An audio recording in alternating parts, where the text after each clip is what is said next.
Farm4Profit podcast. Take a listen, have a blast. Farm4Profit podcast. Learn about farming while having a laugh. Farm4Profit podcast. Oof, Corey, I don't know if you're going to have the energy to get this started up. This is an early morning. What did you say you wanted to name these morning trade shows? Kind of like golf. Like you got a breakfast ball, you know, like you're not going to tee off perfectly you want like a in the morning. practice intro is Kind what you're of, saying. Like I just, it's we are here, and that's about it. We're not well, but we are here, and it's going to be a good day. It will. Gonna be a good day. All right, let's get our guest introduced so Okay. that way we can see how he's feeling as well. Let's do it. Here we go.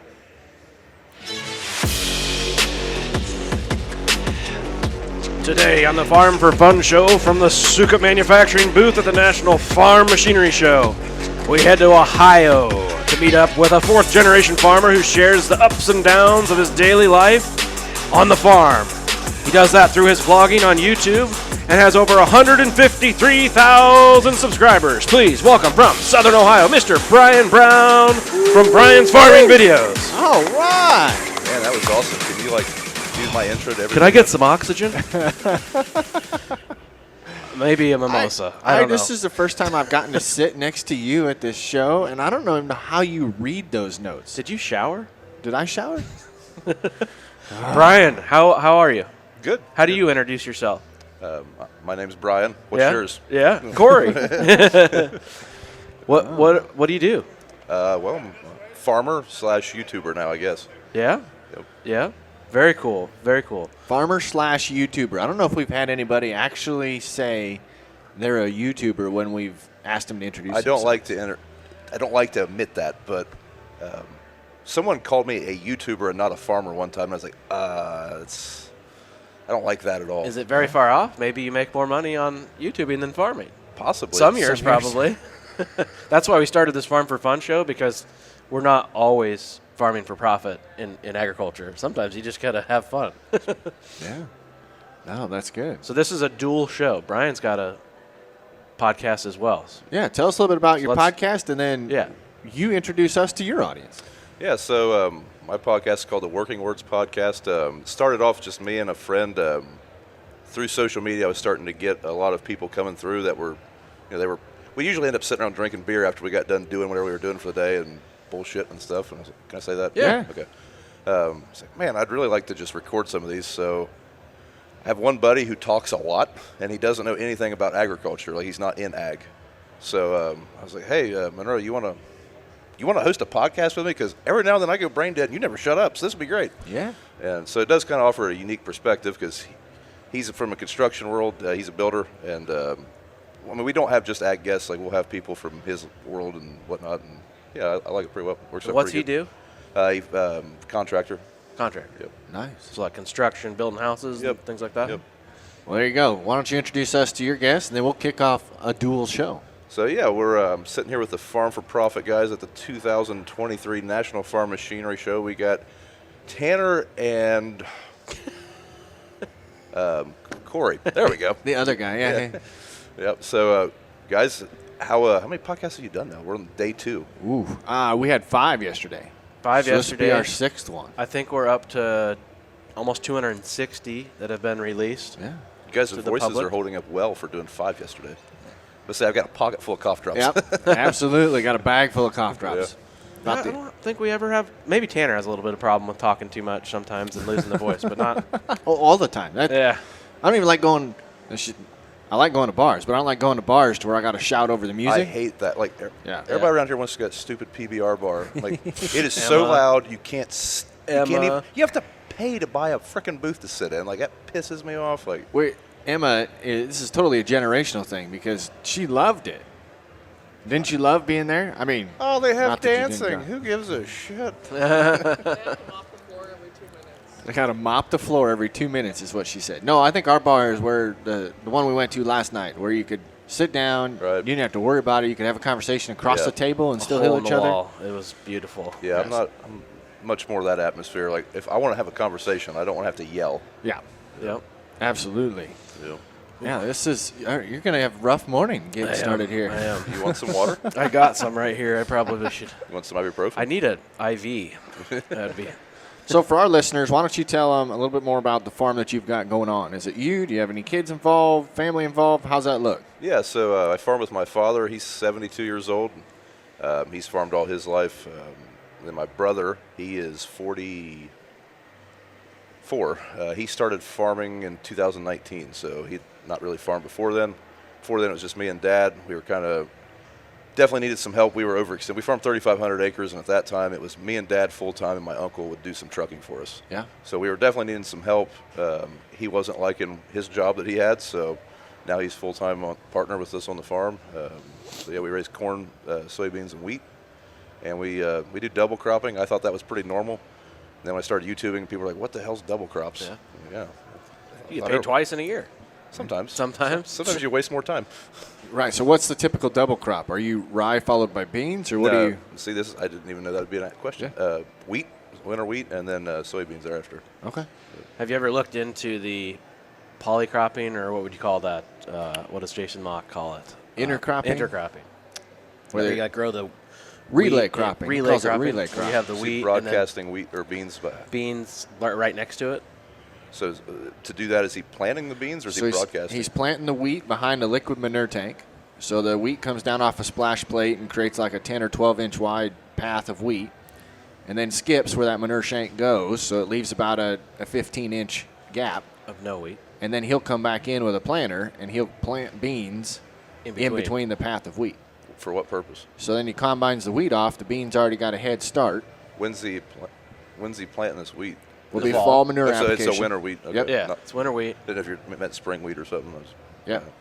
So what kind of wheat's he raising, like bushel wise? Oh, So that's what gets sacrificed is the wheat. I think. What's a typical wheat yield? So I think we're averaging around 90 to 95. So he one of his that I watched several years ago, he was getting like 65 Okay. bushel wheat, but then since he got the beans started earlier, they were going like 100, Okay. 90 to 100, right? Okay.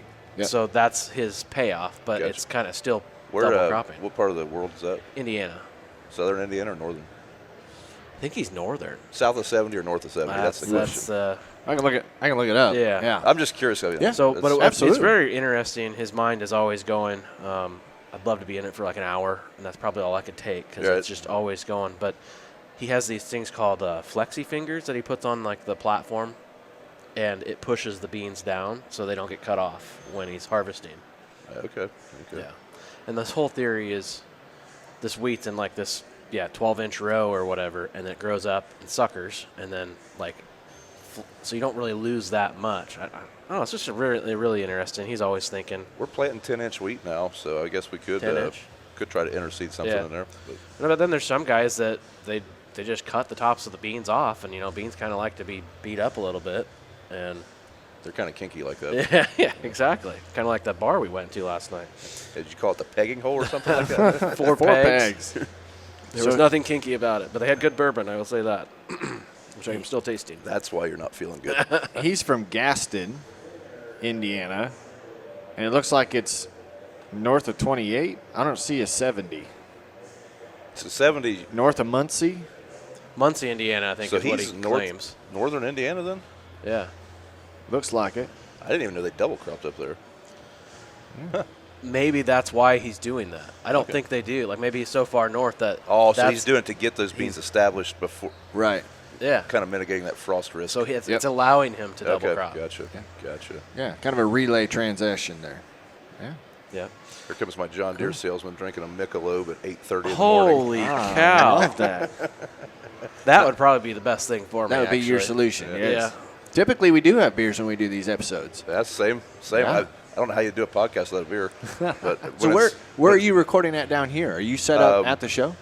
wherever I can get a spot. So I have a road board at home, but I bought I messaged you about these headsets, so I bought a couple sets of those, and then I think it's a PodTrack P4. Okay. It's a really small mixing board, fits in a backpack, fit in my pocket, so Yep. just kind of quick and mobile. I realized that I like doing these podcasts. Like I enjoy talking to people. Yeah. Like we were saying off camera, and I rarely get people to Ohio like as frequently as I'd like to. So it's like, shit, I see everybody at a farm show. So. Yeah. Yeah. So where'd you set up yesterday? Were you all over the place, or were you just at Unverfirst? Unverfirst. So I did a meet and greet at Unverfirst. They had a little stage set up, a platform. It's pretty handy because no one's seen us. So we just went up there, hit out for a little bit. I had quick Dick McDick on. Nice. So if you guys haven't, you need to get him on there. We've had him on, and I was emailing him last night telling him he needs to come by and see us. He's freaking hilarious. Oh, I love that the guy.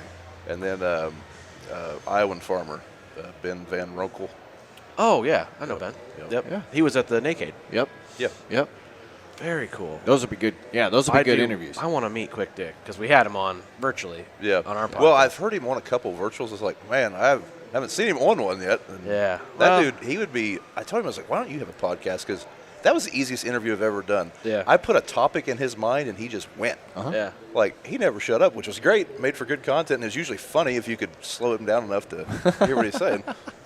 There's somebody today that we got a heads up that we need to slow down. I can't remember which one of these interviews coming up. But Field Rose? We may have to. Oh, is he in town? He's in town. Yeah, he's coming up, stopping by for a podcast today. Is it Randy, or is it the Randy. brother? It's Randy. Randy's coming? Yeah, Jim stayed home. Oh, Okay. shit. That's going to be wild. That'd be wild. There's Snarkosaurus. So as we're watching your YouTube videos, there's something really cool that I had seen, and I didn't know if you came up with the idea or somebody gave it to you, but you've got, at least in one of your tractors, a mat on the floor for your kids to farm on while you're actually farming. Yeah, so we ordered a, it's kind of a yellowfin, a Challenger. I don't even think they make them anymore, but and it came with no floor mat. And Dad loves carpet. Personally, I hate having carpet in a tractor because it's always covered in mud. Like that one you're talking about now, they couldn't play on if they wanted to because it's all brown. But he's like, I'm going to put a carpet in. I was like, well, shit, my son has 3 of these things laying around, so I just took it in there and fit it in there. And yeah. Because it's like a street map or a road map or whatever it is. Yeah, it's like a city carpet or whatever they call it, play carpet thing. Yeah. Did he ever play on it? Did you get him? Like twice, and then we had to get out of the tractor. And then it was dirty. So. Did you see you can get those maps of like aerial images of your actual farm now? And like print them on a rug or something, and right? then the kids, and that's kind of cool. Yeah. Would have liked Carpet that. farming's a different scene than it was back in the day. It was. Well, did you see the one out in the hallway out there? My Lord. Yeah, I tore that thing up in no time as a kid. I had a farm table which was a U shape of plywood, and then my mom had painted roads and fields on it so I could drive around that. And I spent hours of my life, probably a year if you combine all the hours of my life, just driving little toy tractors all around this U-shaped farm table. So Mom and Dad had some kind of rug in the main room of our house, and I don't know how to describe how this rug was constructed, but it looked like cornrows in my mind. Like it was, I don't know, it kind of looked like cornrows, like in your hair, but on a rug. Sure. Yeah, okay. So, yeah, it was perfect. My combine fit right through there. Oh, yeah. Very cool. Hours of carpet farming. Oh, That's yeah. just practice for the real thing. Yep. It is. But yeah, I was curious how dirty that mat would get. Very. Because some people, you see the TikToks and all that of immaculate cabs. They just put their boots, they take them off at the edge of the door, and I've always wondered how practical that is. Because every time I'm running a grain carter doing something like that, I'm in and out of the tractor so much, I'd have to have slip-off boots. First year that I ran that tractor, I ran it on our Case bean planter, and I don't know if you guys have any affiliation with them. I'm going to talk shit about it now. You can. So we had a Case 2140 bean splitter planter, and I got in and out so many days. That thing was trashed after the first day. I mean, just... You're in and out because of the planter? Yeah, not a good experience. Yeah. We had a 1240 before that. Got on great with it for like 7 years. Planter was wore out, but it had done its purpose, and the upgraded version was kind of a downgrade. Yeah. Sometimes that happens. Yep. That's so, annoying. are both of you guys from a farming background then? Yes. Yeah. So I grew up on a farrow to finish hog farm in northwest Iowa, and family farrowed until 2016, and now just custom finish hogs and have a little bit of row crop ground. But Mom and Dad are doing that. I by day am an ag banker and a podcaster by night. Can't call myself a YouTuber, but Was your kind of. podcast on YouTube? it is. Then why can't you? That's fair. And then I married into a fat cattle feedlot and row crop operation in central Iowa. Okay. Yeah. So are you living in central Iowa now then? That's correct. Okay. Yep. So he's not living where he grew up. I'm living where I grew up, in the next town over, basically. And I farm corn, soybeans, and wean to finish hogs. Got into the hogs in 2013. That was my ticket back to the farm. So what's worth more now, the hogs or the manure? Manure. Definitely manure. I don't think people realize that. I did the calculation last year because I wanted to know because of how high inputs had got. Right. So and we don't put a full shot of manure like when we're talking for our nitrogen, right? Like we supplement, we leave some off so we can supplement. For $120 an acre in application fee, we were putting about $450 worth of commercial equivalent fertilizer out on that field. Not even a full shot. Okay, yeah. Like, it's nuts. But I was breaking it down, like the sulfur and, you get your micronutrients and all that. So pretty important. Wish I could have it on all the acres. So I have a neighbor. I know nothing about hogs. I mean, he's the only hog barn in our area. But he put that hog barn up probably 10 years ago when crops had kind of went to shit. Yep. For that reason. And then he put another one up right after that. But same deal. He hauls in chicken manure now because he doesn't have enough to cover all his acres. Right. Yep. Yeah, chicken litter just caught on in our area the last couple of years. Problem for us is it's so far by the time you pay to truck it, you're actually probably more expensive than just putting on potash or DAP. Yeah. It's absolutely hilarious, though, because this fall they started spreading as soon as the combines got in the field. And, they had stockpiled at the fields. And the next town over, like their Facebook page was just losing their mind because it was like stagnant wind and it wouldn't leave for like 4 days. And they were like, I can't even go outside and smoke a cigarette. Well, I mean, they could say that, but so I live an hour from Columbus and they try to get rid of human shit all the time. Yeah. And I was going to Columbus the other day and I was like, man, that is an odor. Someone's cleaning out a barn somewhere, and then nope, it was the city. Right. City hauling shit to fields. Everybody poops. Yeah, it's got to go somewhere. Right. It doesn't just disappear, correct? No matter how big you think those lagoon ponds are or whatever you've got for a treatment plant, yeah, they're still a byproduct. And the few days of inconvenience of a smell is actually a way better fertilizer source. Well, it's better than synthetic the alternative. I mean, right? A lot of times that stuff ends up in streams and rivers, and it's not us doing it; it's actually municipalities doing it. So, yeah. That's kind of what's funny. So allegedly, I gotta say that so we don't get sued. But the Des Moines Waterworks they sued a bunch of counties or some counties, watersheds, watersheds and stuff because they had to pay X amount more to treat the water because they get their water out of the Des Moines River. They turn around and dump it right back into the river for the next town down. similar. So Lake Erie watershed's a huge deal in northwestern Ohio. It doesn't affect me yet, but so that Underforth Raptor strip till bar is kind of a byproduct of that. Underforth is based in northwest Ohio. I don't think you're allowed to spread granular fertilizer anymore in that area. So strip till is really taken off and different ways to incorporate. But the city of Dayton is kind of who sparked that. And whenever they need to, they just. Because Lake Erie's getting algae blooms was the thing, and it was polluting the lake. Well, every time they need to, they just open the gates and dump the shit right into the lake. Yep. Right. If we say Underforth 3 more times, I think we could send them a bill. That's right. I never knew how to say that name. Where did that name come from? Is it like their last name? Yeah, it's family owned. Okay. Yeah. That makes a lot more sense. So funny story about the first time I met them. I mean, I have a working relationship with them now. I mean, that's who I was staying with last night. Get along great with those guys. The first Underforth I ever met was actually a sales rep for AGCO. I didn't know his last name. And my AGCO salesman walk into the dealer, and he's like, hey, Brian, this is Craig. He'll probably get you in an Underforth cart. And I was like, we don't need any of that shit. We got a J&M cart. He goes, his last name's Underforth. Like, I retract statement. Kind of like I intentionally knew that you had a Gleaner combine, and we're sitting right next here recording to the AGCO booth where they're celebrating 100 years of Gleaner. Now, we can't say that again because if we talk about that, we'll have to send them a bill for how many times we've said their name. But I tell you what, they are throwing one heck of a party all day over there. Oh, yeah, they're pretty proud of it. Yeah. They've stepped their game up. Big old video board. I'd say the last few years they've probably had one of the nicer booths of like the big 3 manufacturers. Sure. It seems like.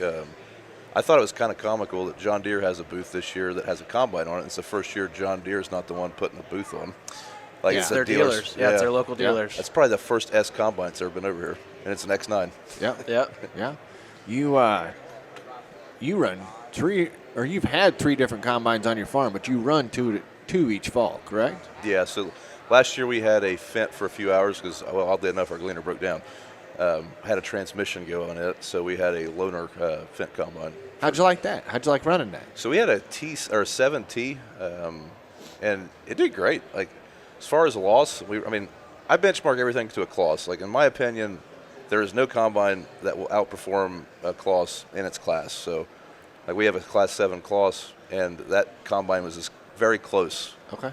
From a loss standpoint, I don't know if it would have the throughput maybe, but our Kloss is also 8 years old. Yep. So Tanner's in-laws run a Kloss. do what? Tanner's in-laws Oh, run okay. a Kloss. Yeah. Is it a green one or a yellow one? Yellow. Yellow. Yep. Okay. Hopefully, looking to upgrade to a green one. I'd really, like, if I was buying one machine, like, I think you'd be hard pressed to do better than an 86 or 8700. I mean, we can't keep it away. Yeah. So the capacity is far more than we need. Right. But when we can So go, everyone says that, and so our Gleaner, we knew that it was going to have less capacity when we bought. The whole reason we bought the Gleaner was one, it was a lot cheaper, like $100,000 cheaper. Yeah. But also, our Klosses are great, but they're expensive to own. So I got to where we were doing $30,000 repairs every year, and that was getting kind of annoying. And but we kept telling ourselves, well, we can't keep grain away now, so it isn't going to matter. Well, the last 2 years we've had the best corn crop we've ever had, and I mean we do have to run slower. Well, I guess what I'm saying is we can't keep it away, but there's times where I'd really like to go fast. Sure. To fill the trucks and Yeah. get the hell out of there and Yep. stuff like that. absolutely. Well, I'd rather have the capacity and not need it. isn't another reason you can have the rotor out in 5 minutes? Some people say you can. I guarantee you this, there's not much I can do in 5 minutes. Everyone keeps telling me it's a simple combine. I pop that panel, and there's still this big-ass computer board around the side. I'm like, well, I can't do much on this machine, just like I can't do much on that machine or that machine. Right. So, Yeah. So the newer Gleaners, they don't have the auger doesn't come out from. No, it does. It still comes It's out down still low. a T-Rex auger. Is it really? so that auger, so when I was growing up, we were all John Deere when I was a kid, and I made fun of a Gleaner just like every other kid that's never ran one. And I was really apprehensive of that auger because it does look stupid when you first see it. But that auger is extremely quiet, and it's faster than our Kloss. I mean, it's 4 bushel in a second unload. wow. Why is that? Why is it quiet or why is it Why faster? is it faster? Yeah. There's not 2 augers. It's There's not only lifting one up. auger. So think of like a single auger grain cart versus a dual auger grain cart. Right. Yeah. So Well, Corey gets to run the Busch Light combine. I was going to ask you that. I knew one of Yeah. you guys had a combine wrapped in a Busch Light wrap. Yeah. Yeah. So it's So where's the Busch Lights?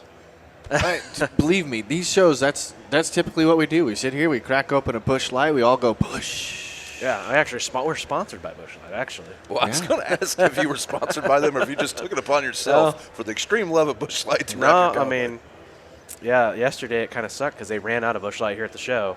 Then they ran out of Coors Light. So then we had to drink Miller Lite. Yeah, we. It's like one of those where you don't want to get caught walking around. Someone came up to us and be like, "I won't tell on you." So what is what is your beer of choice that tastes the most like Busch? Like if Busch Really? isn't available, Yeah. probably like a Mick Ultra. Or So that's a, that's kind of my thought. Coors Light. I like Coors. It's fine. But it doesn't taste just like a Busch Coors Light is, either. Coors is made with corn. Yeah. Busch Light's made with corn. Yeah. Bud Light's made with rice. Budweiser's rice. What's Mick? Is Mick corn? I would assume, but I don't know. We'll have to find out. Yeah, those are my 3 beers of choice as well. Yeah. So. Yeah. We got to the point to where, to keep content exciting, we started mixing random crap with our Busch Light. Completely unnecessary. Completely unnecessary, 100% just for the entertainment value. But we found some stuff that's really pretty good. Ketchup?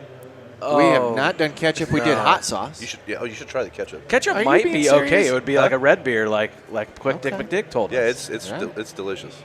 Okay, so we haven't done ketchup yet, but we Neither have I. I'm just trying to see you Oh, guys are you drink really? ketchup and beer. we might do that. I mean, we did terrible. eggnog around the holidays. Eggnog was good with it. Delicious. We've done chocolate milk. That was also really good. Ice cream. in it. Orange juice. Oh, yeah, the ice cream was really good. It's like a float. Yeah. I'll just have to take your word for it. No, you got to try some of these things. Hopefully some of your listeners try It's it. I funny mean, because some of our listeners do try it with us, and You guys are going to have to make a drink book. we should. Yeah. a recipe book. A recipe book of Like Busch put- Light cocktails. Fresh Busch Light, 12-ounce can. So you guys have 2 podcasts, is that right? It's all under the same hosting or same. Yeah, we run 2 different formats. So like the format that we're on right now is called our Farm for Fun, to where we're focusing on you, Okay. talking about us, talking about you, getting your story, and then we have a profit format where we pick a topic or a trend or something that is a little bit more business-like, Yep. and then we discuss that at length. So we try to find an expert. We talk and focus on them and their professional background, but really we're focusing on whether it's a power chip or an app that can help you, or what it's like for Taxes. tax season, Yeah. right? So we try to educate the listeners on a Monday, and then entertain them on a Thursday, and then opposite of that, still trying to be entertaining while we educate you, and still educate you while we're being entertaining. So okay. it's a crisscross. I don't know if it's right or wrong. But both of those formats are all under the one. All under Farm for Farm Profit. for Profit. Yep. Yeah. Gotcha. And the way that started was Tanner and our other co-host David, who's showing cattle right now. They started this in David's basement in 2019. Yeah. It kind of sounds dirty when you say it like that. Yeah, that pegs. They started just the Farm for Profit show, so they were just helping their customers. Dave's a realtor and auctioneer. Tanner's an ag banker. Okay. And so they just wanted to bring value to their customers. Well, I was listening. It was every other week. They bring you on board for the Busch Light sponsor? No, not quite. And so it was 2020, right? Everyone's like not doing anything, COVID. And they're putting out a show every 2 weeks, and then on the off weeks, they're doing like a top 10 list, like top 10 field meals, top 10, I don't know, boots. Most attractive actresses. Oh, Yeah. no, we didn't do that. That was But top 10 something to do with ag, and it was just like a phoned in, like they'd pull something out of like successful farming, and it was a 10-minute deal, like a David Letterman top 10 list almost. Yeah. And I said, that off week sucks, right? I love your show, Yeah. and I said, we should try. I love like Pat McAfee, Joe Rogan, like those kind of like longer form, fun, Yep. laid back podcasts. And I was like, no ag has that. Right. And that's what I kind of wanted to do. Now, we probably don't cuss as much as we could or, like that, but we keep it pretty light. But, we started the Fun Show. Yeah, when I started doing our podcast, people were like, well, how long does it need to be? I'm like, so we shut up. I don't know. Like, I don't want to put a cap on it, but. Do you target length, or how long is your average show? Longer than it should be, probably. Yeah. Probably close to 2 hours. Really? I did one with my father, and I knew I wanted to do this podcast as soon as I started the podcast, but I wanted him to sit down and go over the history of our family farm. Very cool. So we went back. He's 72, so we started with how the farm looked in 1950, right. progressing all the way through how the farm had grown, and that one was 3.5 hours. I put that on my YouTube channel, on my BriansFarmingVideos YouTube channel, which I don't usually do because I have a channel for the podcast. Yep. I was like, this is the history of the farm. These people are probably going to, I figured, this probably ain't going to do, it's going to be the bottom 10 out of 10 when, they rank it. Yeah. That video took off. It's, I think, 120-some thousand views now. And Really? a 3.5 hour show, and people are watching, like, on average, a third of it. Really? Which kind of shocked me. I didn't think anyone would want to watch a 3.5 hour podcast. Right. Yeah, we try to keep ours under an hour, or right about at an hour. And mainly that's just due to the scope of we do 2 a week. Right. And if we take 3 hours to do a show, that's 6 hours a week just to produce that content. Yeah. Sometimes it hurts, right? Like there's some people I just want to keep talking to. Like when we were with Quick Dick, how long was that show? Yeah, that was almost an hour and 50 minutes. And we could have kept going. Yeah. Right? Yeah, I did one with him yesterday and trying to be cognizant of his time and everything, but we went through an hour pretty quick, and I was like, I think we asked him like 6 times while we were recording, like, are you sure you're good? Are you sure you're still good? You don't have anywhere else to be? And he said, keep going. Just keep going. But it also gives us the opportunity to have the same guest on multiple times. Like we've had Tony Reed on 4 times. Yep. But either you sit there and you talk for 4 hours with somebody, or maybe you talk to them every 6 months. Yeah. Well, I know trying to do a long podcast, like things I've noticed, trying to do like a 2-3 hour podcast where you're going over someone's whole life, you forget a lot of stuff. Oh, yeah. And, I could see where doing it in shorter intervals would probably be a lot more beneficial. So do you listen to other podcasts? Oh, yeah. Yeah. I mean, that's what we were talking. That's why I don't like going to bars to play music, because I don't listen to any of it anymore. Yeah. I have no idea. It all sucks. So, I usually just listen to podcasts. So besides Farm for Profit, what's your favorite podcast to listen So I to? listen to one called Cleared Hot a lot. It's a former military guy who does jiu-jitsu and parachutes. It has nothing to do with agriculture. Yeah. But I find it interesting. And then I used to listen to Off the Husk, but I don't know what happened to Zach and Randy. They've kind of not posted in a long Busy. time. Sounds like it's kids. Like kids involved in sports and hockey, and I guess hockey is a I think sport. you're in the same boat with a lot of people. Randy was at the Naked Expo with us, and everyone kept coming up to him. And, Oh, yeah. when's the next one coming on? Well, those two play off of each other so well. Oh, It yeah. was entertaining as crap. And they're good people. Yeah. I mean, that's the fun part about the podcast is, we've watched your YouTube videos. We think we know who you are, but when you get to meet them and have a conversation for an hour, you really get to dive in, and then there's usually follow-up after that. Yeah. Just end up being good people. There's Sure. some that aren't. Probably won't say who they are, but just, Let's say you've done 260 of them. You've had to find some fake ones. oh, yeah. Yeah. Yeah, a couple shows don't I make would it. say 95+% are good people. That's Yeah. what I tell people, because they'll always ask. I mean, I've got to meet a lot of different influencers or YouTubers, however you want to phrase it, in agriculture. People are like, what are they like in real person? And like you say, 95% of them are Right. the same person. Yeah. And they're just another farmer. I think, we probably get asked that about Zach Johnson probably the most. You know, what's he like in person? And Yeah. it's like, he's a regular dude. Yeah. You know, Tall, goofy bastard. he's a regular dude. He talks about dude things. It's pretty Yeah. cool. Like, love having beer with him. So another thing, we like to have Busch Light while we're doing our podcast, but we also kind of like to mix it up, and we try to talk a lot about farming, a lot about your background, what you're involved in. And then we like to just kind of do something completely off the wall to have fun, and we come up with some questions. So we're gonna quiz you here, Okay. get your opinion on a couple of things. So, for example, which came first, the orange or the colored? Oh. So was the color named orange because it was the color of an orange? Or did they name an orange because it was the color This is orange? some insightful shit here. It's deep. It's way too deep. Yeah. I'm going to go with the color came first. Corey? I don't. That's too deep for this early in the morning. I'll The just good go thing with- is I'll that just- I don't have the answer, so I can't I'll tell just you if say you got it the wrong. orange came first. Then I'm just to be opposite. The color or the fruit? The fruit. Ah, okay. Oh, this. So I have the pleasure of just taking my girls to Disneyland, Disney World, whatever the Florida one is. I can't remember. We have to go to Disney.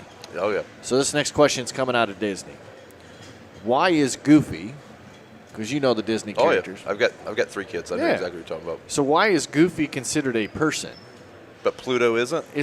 But they're both dogs. Pisses me off. All right. I wanted to ask him, too. This is too deep, man. Deep? What? That's not deep. That's a kid's cartoon. I don't get to watch much Disney stuff I've been anymore. wondering the answer to that question for 30 years, though. We need someone, either your listeners or our listeners, or those that are becoming both of our listeners, to write in and tell us Exactly. why. Why can't Pluto? Dig up old Walt and ask him. Yeah. Why can't Pluto talk? Why has he got to bark? Yeah, makes no sense. Goofy walks on 2 feet. Did you find one you liked? For people who are deaf, what do the voices in their head sound like? So they're deaf from birth? Yeah. Born deaf. It's like, holy cow, yeah, because they can read, right? Sure, they're not blind. But they've never heard a voice. Yeah. It's true. My brother-in-law's deaf, so I've... Text him. You should- yeah. What does this sound like in your head? But then, how do you? Right. What do you do? What would the description be back? I mean, Yeah, I don't know. white noise? Is it? I mean, I talk to myself a lot.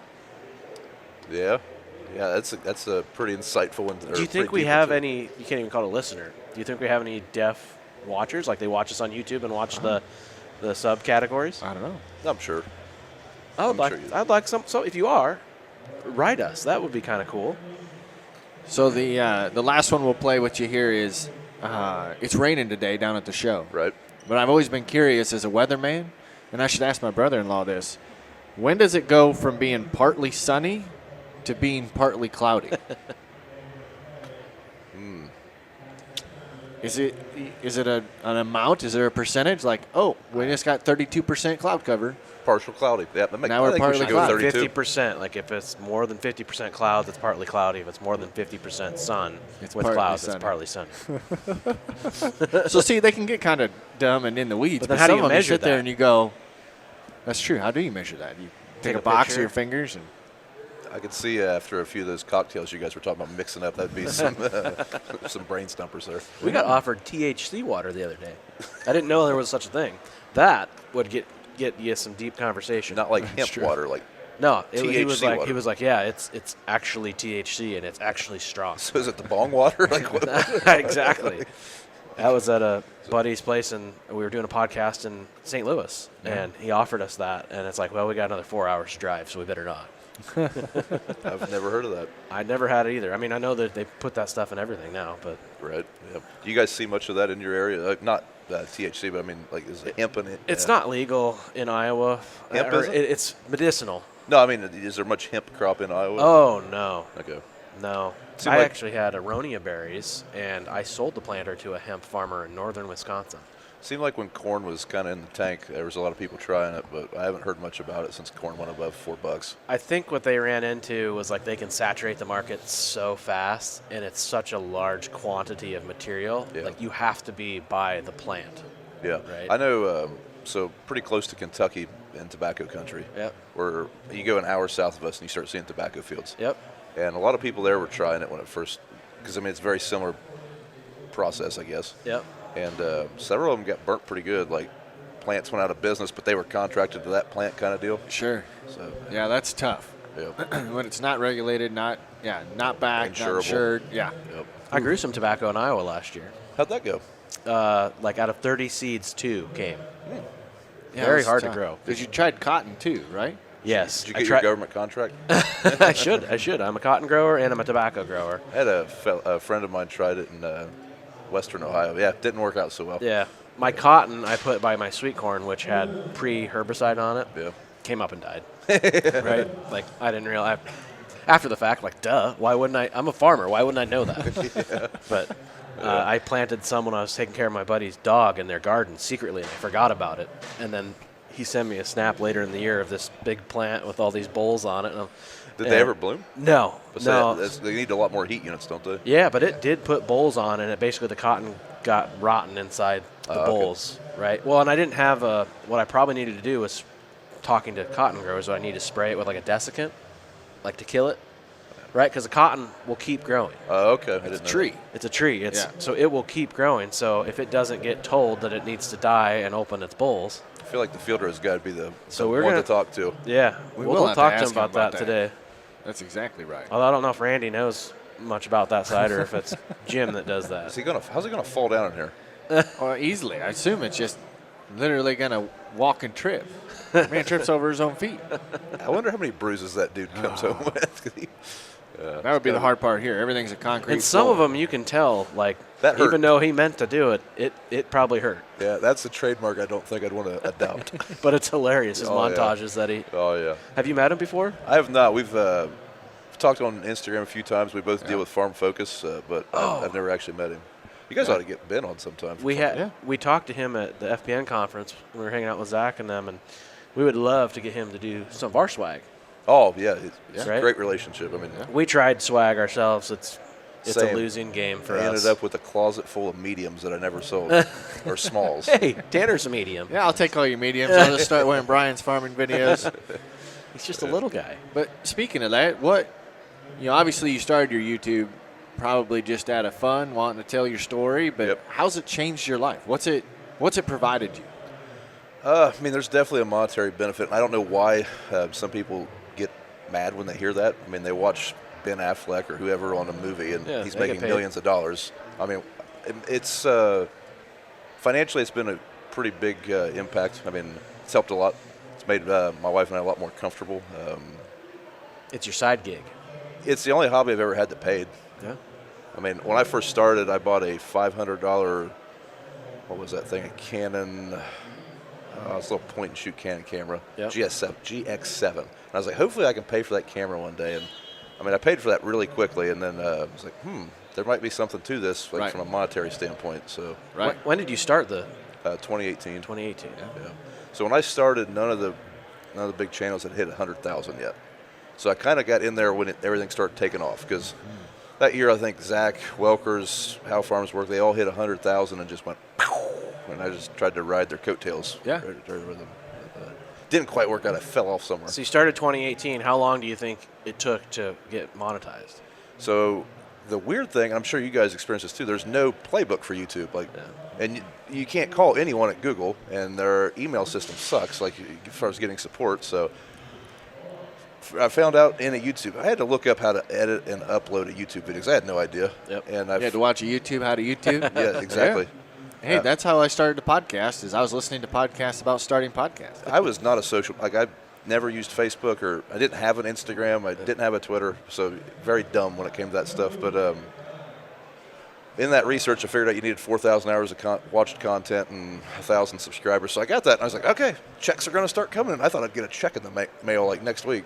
And I posted 30 videos that should have been monetized that weren't, because I didn't know I hadn't had to apply. So it took, I was monetized by November of 2018. Oh, wow. So I think I really leaned into it around September. Quick Yeah. Dick McDick. Hey, put the headset on. Get in here and sit down. Come on over. What's going on, man? Again? We got to do this again? I think there's a chair right there. Yeah, pull it. What's happening, boys? Hey, Mr. Quick Dick McDick. Easy on the mister. I know. Hey, mister, dude, what's going on here? This is This is the awesome. place to be. Hey, yeah, it seems to be. This is why it's cool to do these farm shows, because random people like you just pop in. Very random. We heard you guys just did a show. Yeah, we sat down and chewed the fat a little bit, as they call it. Yeah? Shot the shit. Don't have a beer for you this time. Yeah, I've been on coffee for way too long, trying to shake last night off a little bit, kind of thing. Yeah. How's the show for you guys so far? We're doing the same thing. This morning's a little slow. Yeah. We're, You got to rehydrate before you can dehydrate. Yeah, that happens. It really does. Beer But might help. show's a been red great. beer. Yeah, Or what's that? what red beer? What'd you call it? Bloody beer? A bloody beer. What was your Oh, no, it's a belly Band-Aid. a belly bandit? Yeah. That's right. Yeah, That's that's right. what you got to get. That's You what guys we- call them Bloody Beers? Oh, like a red beer, like a little. Oh, but you tomato guys call juice. Caesar's Bloody Marys down Yes. here. Yeah, I kinda, thought that right? was- Yeah, so I that's thought- where it comes from. Yeah, it I makes always sense. thought tomato juice and a beer was a Bloody Mary. Nope. No, Bloody Mary's got vodka in it. Well, that's how we make Bloody Marys in Southern Ohio. It's tomato juice and Bunch of Busch Light. wussies. We are learning things today. Hey? I think it's just you guys aren't used to the level of class we bring to the table.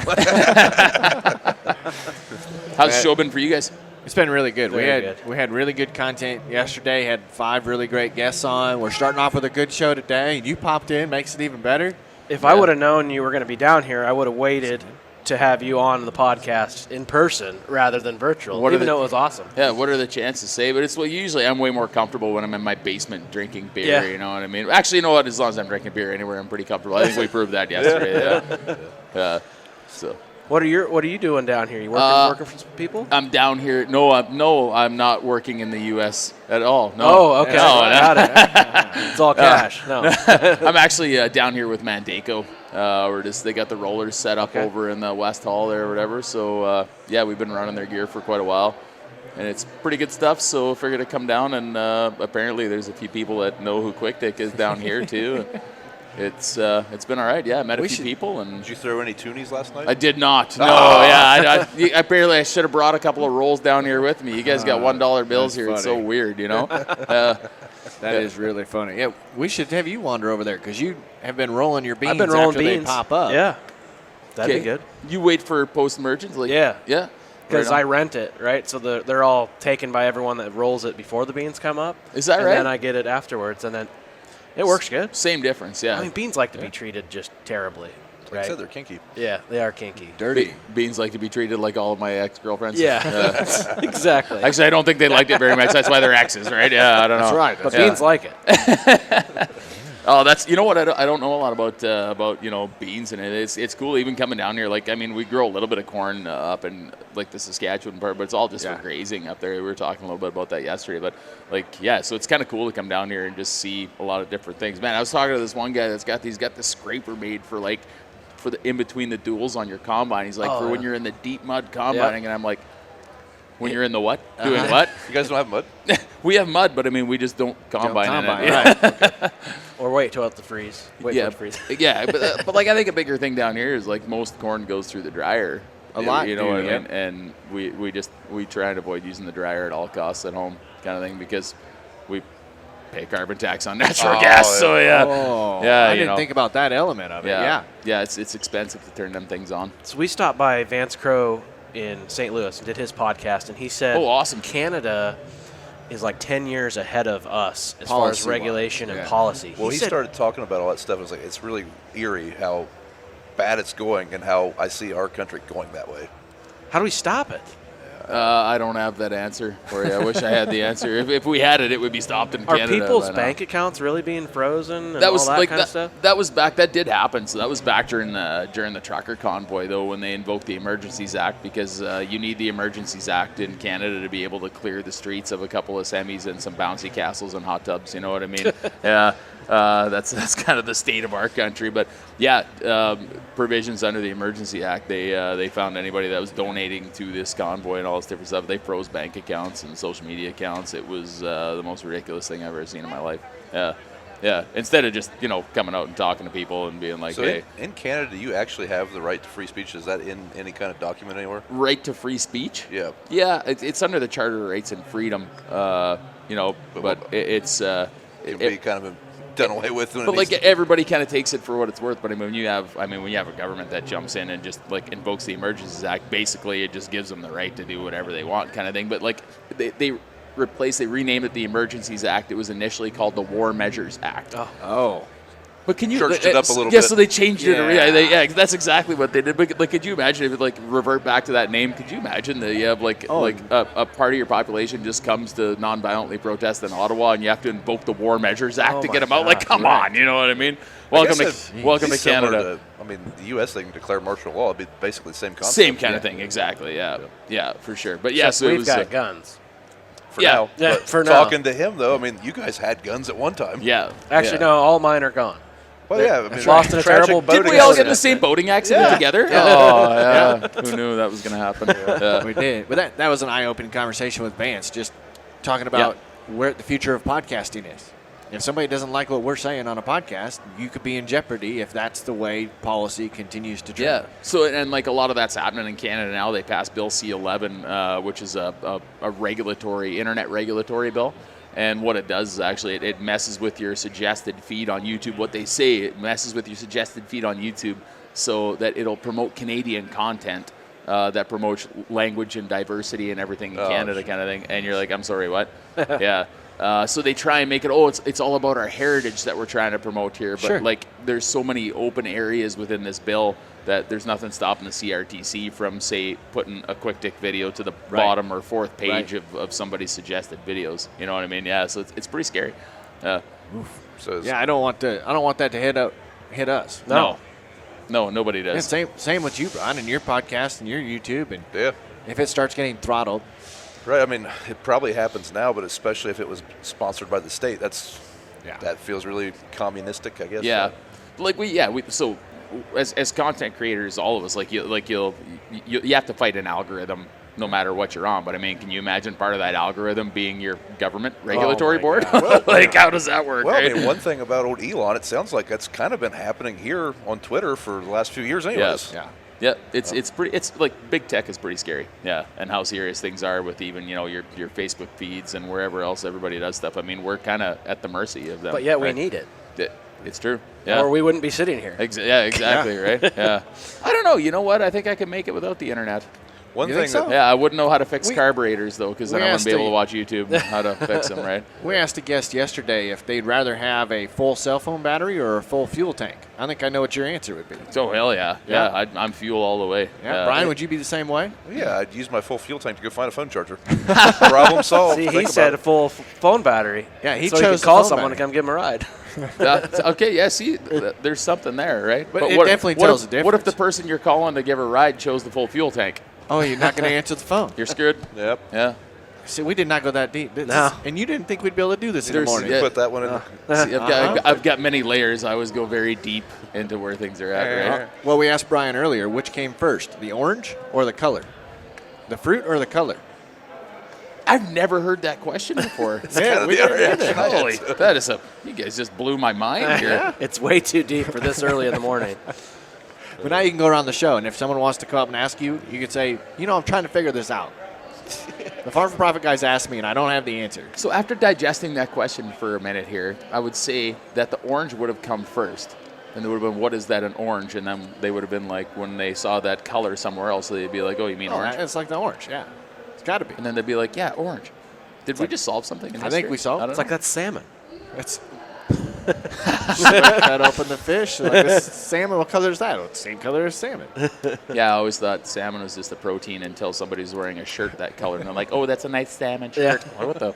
Yeah. Hey, I have a salmon shirt. It's not Yeah. pink. Don't you have salmon podcasting shorts too? Yeah. They have? No, they have crabs on So them. these, when you say salmon, they don't have like a picture of a fish on them? No. It's like the color. It's like a cross between a pink and a red. Ah. That's salmon. That's why Brian and I get along. Uh-huh. You know what I mean? Yeah. Yeah. I could see now why you guys chatted for a couple hours yesterday. Well, I can get chattering pretty good sometimes too when I I get was telling going. them you were about the easiest interview I ever did. I just had to kind of put a thought in there. But like, yeah, every time you kept looking at your watch, and I was like, does that mean I should keep going or I should stop talking? I never knew. Yeah, it's like, stop right now. Yeah. Oh. That's why we strategically had Quick Dick on the last show of the day, because it just kept going. We didn't want to stop. And Tanner made us stop, but we could have kept going for hours. Yeah, as long as I've got beer in front of me, I'll just keep going. We were good. That was a lot of fun. So what do you drink for beer down here when you're such a big Canadian beer fan? I'm a Canadian beer fan, right? So like basically when I'm down here, I'll drink anything, right? You know, no standards. But like I'm a fan of the Yellow Jacket, the Coors Banquet. Coors Banquet. There you go. Okay. Yeah, I got no issues with that. But if there's something if there's something that's been brewed somewhere nearby, you know, I don't mind doing that either. And I mean, next time I'll get you some Natty Daddies classed you're up. in the bourbon capital of the world if you partaked in that. Which is I tried a few. I can't remember the names of any of them, but yeah, there's absolutely nothing wrong with them. They give you one hell of a headache the next morning. Yes, they do. Brian, I wanted to hit. I just saw this on my note page, and I couldn't remember where I had seen it. But you've got matching service trucks, right? So my dad has one and I have one, yeah. Okay, 2. I couldn't remember if there was 3 or not, but they look freaking sweet. Yeah, so like they're decked out. So oddly enough, pre-YouTube, walking around down here, I seen a service body that I liked that I wanted to put on my truck. Well, it was a steel bed, and we don't get a lot of salt or snow, but we do get a lot of salt. I mean, so I was like, man, that thing's going to rust out in no time. So I started looking for, and this one's you can pull a gooseneck trailer, which was kind of a requirement I wanted. Yeah, it's kind of sloped down. So I started looking for aluminum service beds, and I found this company in Ohio that makes them. So this is my second one I've had, Hughes Equipment service bed. Yeah. So it's an aluminum bed. Yeah, body and then paint. You get it painted. Yeah. Yeah, they body match it.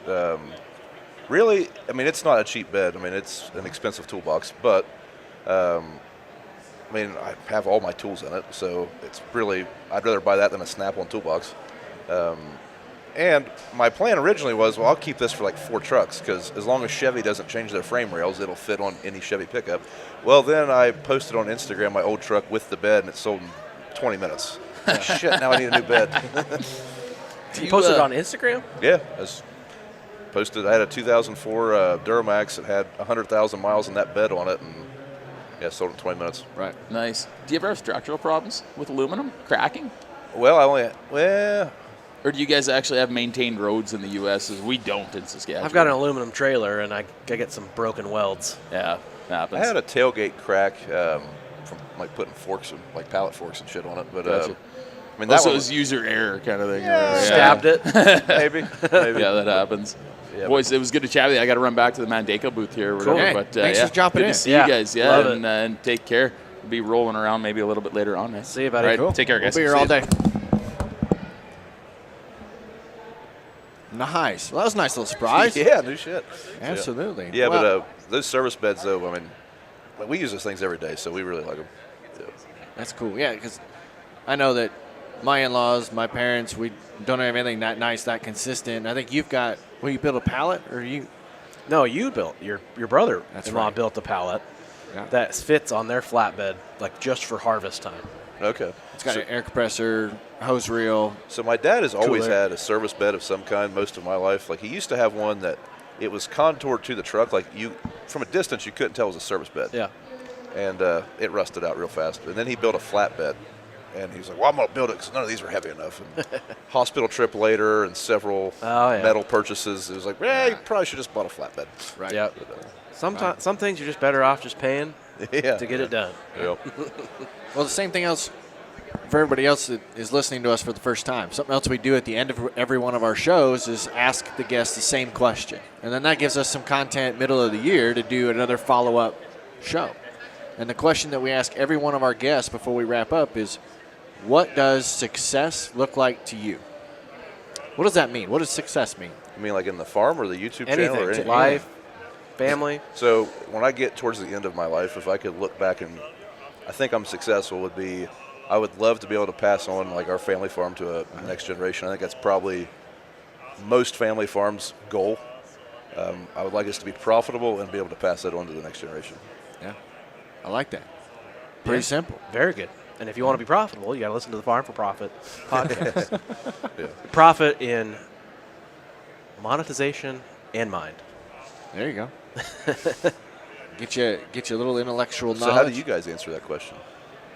Usually we don't answer it. Well, I'm asking We you let that. the guests. It's a tough one. It is tough because we hear so many great answers, so it's like ever changing, Okay. right?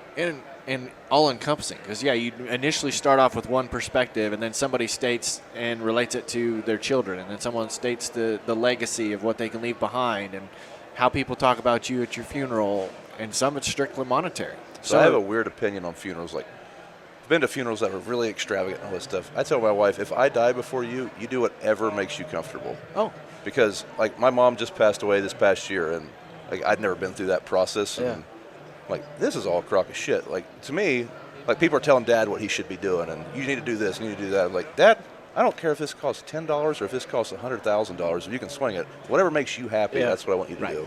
that's a good approach. If I die, like before 50, I want a party. My brother once told me going through a divorce that, hey, if I die in the next few years, I want you to play Freebird at my funeral. Yes. So he hasn't told me otherwise. So he might be like 80, but he's getting Freebird at his funeral. Yeah, I'm buying I like everyone that. a couple kegs and have a good time one last time with me. Yeah, Right? that's good. Ryan, this has been a pleasure. Yeah. It's short, probably shorter than what your audience is looking for. If they want more of us, obviously they can come listen. Yeah. Same with our listeners. If they want to check out you more, how do they look you up? So on all the social medias, Brian's Farming Videos, most active on YouTube, Instagram, and Facebook. And then the podcast, Working Words Podcasting, where podcasts are available. So. Awesome. Yeah, and we're Farm for Profit. It's the number 4, all squished together, FARM 4 PROFIT. So everybody, thanks for jumping on and listening. Also on YouTube. Where can I get your merch at? You guys have a We don't website? have a Not yet. sales. Working on a Let's merch come to the store. show. We'll give you a free T-shirt if you mention it. No, but this has been good. And then Corey always sends our listeners out the same way every time. Yep, crack a Busch Light. You deserve it.